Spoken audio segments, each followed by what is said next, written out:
Sabi ni Kristo, tatayo ko ang aking iglesia. Kaya dapat, iglesia ni Kristo o Church of Christ. Maling deduction yun. Pwede mo naman sabihin akin na kung ang nagpapasabi sa'yo, yun talagang may-ari. Di ba? Basahin natin yung 12:49 ng Juan.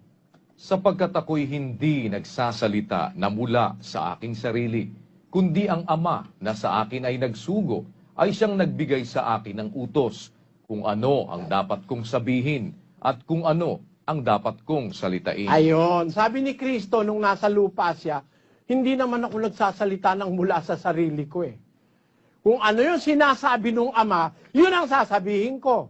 Patunayan natin yan. 18:18 ng Deuteronomio. Aking palilitawin sa kanila ang isang propeta sa gitna ng kanilang mga kapatid na gaya mo, at aking ilalagay ang aking mga salita sa bibig niya, at kanyang sasalitain sa kanila ang lahat ng aking iuutos sa kanya. As early as the time of Moses, sinabi na ng Diyos kay Moises, magpapalitaw ako ng isang propeta sa gitna ng iyong mga kapatid na gaya mo. Ilalagay ko ang salita ko sa bibig ng propetang yon.